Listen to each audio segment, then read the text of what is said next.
this is Keira from inkyproductions.etsy.com, and I'm going to talk to you today about customer care. You're like, oh dear, customer care, what could this possibly be on? This is about being a communicative seller. If you aren't willing to communicate, why should someone be willing to buy from you? It's very important that you do communicate if someone buys something from you, especially important if they buy a lot from you, or if the item in question was very expensive. Because, and this comes up in the forums a lot, most people are upset when they've given or bought something with a lot of their money and hear nothing from the seller. It comes up so much that it's almost a run-on sentence from one person to the other, and it's very important that you are not a seller that they're thinking about when they're talking about this, or that they are actually discussing.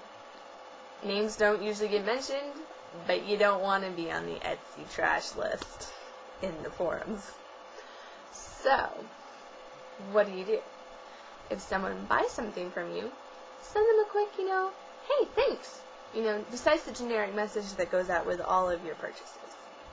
Tell them when you're going to be shipping, that you really liked their item, that you're going to be giving them a little gift if you have a gift for them, or any number of things that have to do with that item. If they ask for specific colors or dimensions or something because it was a kind of a custom order, make sure that you say that you understand and that you'll send them, say, an image of the item before you send it, so if they change their mind on the colors, at least you have the item still and can post it on Etsy later.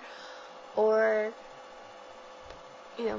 just stuff like that comes up. So just be communicative. If you're communicative and are willing to talk to your buyers, then you will be an excellent Etsy seller. So that's the name of the game. Excellence. Excellence lives in your shop.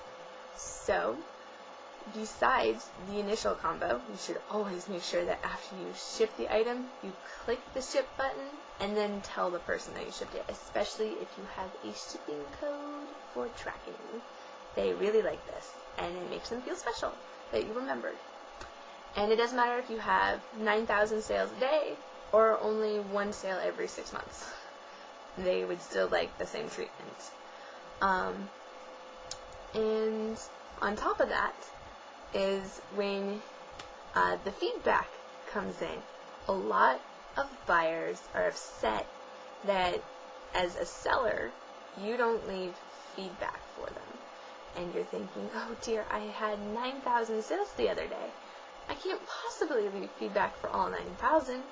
Well, you could always say thanks with a copy-paste and click positive if they've paid, because that's really what the buyer's job is to do.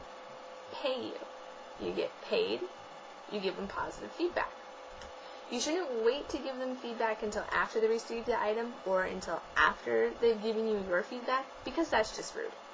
A lot of them say this in the forums, and it's just important to keep in mind that their job isn't to say that you're wonderful. It's your job to make them think that you're wonderful. And you do that by being an excellent Etsy seller. So, now that you've left them feedback for their fast payment, or their on-time payment, or in full payment, or excellent communication skills, or whatever, you send them their item if you haven't already, and you wait for them to leave you feedback. And when they do, you can say thank you, or you can attach a thank you note into your item package, and yeah, so those are things to think of. Oh, and repeat buyers really hate not getting feedback from you. Really hate not getting feedback. By not giving them feedback, you're basically saying that you don't care that they buy from you once, twice, 3 times. Ooh. If you want them to come back for the 4th time, you better start sending the feedback. Bye.